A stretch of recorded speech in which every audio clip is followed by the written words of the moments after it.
umagang tahimik, may siglang dala. Mga batang nangangarap sa silid nagtitipon pa.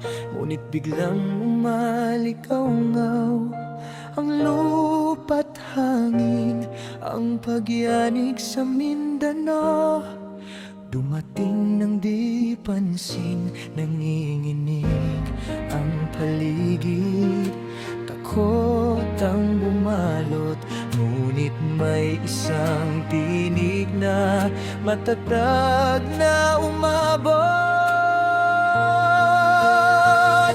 Bayaning guro sa oras ng lindol, ikaw ang ilaw sa gitna ng unos. Inakay mo kami sa ligtas na daan, hawak ang pag-asa ng bawat mag-aaral. Bayaning guro, di ka umatras, kahit kabay dama sa bawat paglakad. Sa puso naming lahat, ikaw ang tanglaw, bayani ng paalan, habang buhay naming aalalahanin.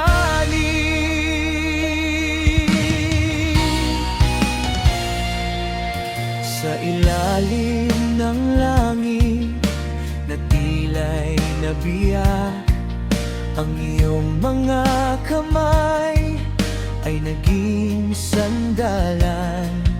Pinakalma mo ang takot ng bawat bata.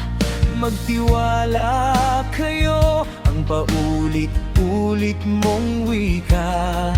Sa gitna ng pag-uga, nanatili kang matatag. Isang huwaran ng tapang at malasakit na wagas. Bayaning guro sa oras ng lindol, ikaw ang ilaw sa gitna ng unos. Inakay mo kami sa ligtas na daan, pag-asa ng bawat mag-aral. Bayaning guro, di ka umatras, kahit kabay dama sa bawat paglakad.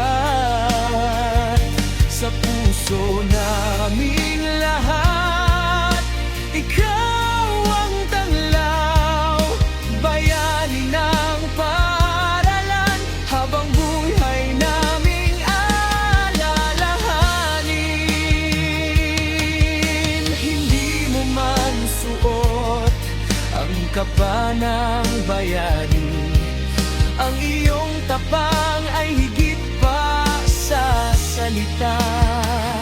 Sa bawat batang nailigtas at napangiti, nakasulat ang kabayanihan mo sa aming alaala.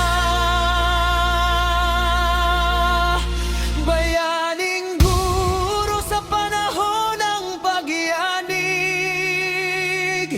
ikaw ang lakas kapag kami nanghihina. Sa bawat aral at bawat sakripisyo,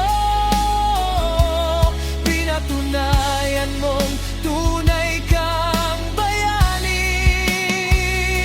Bayaning guro, aming pasasalamat sa iyong tapang at pusong tapat.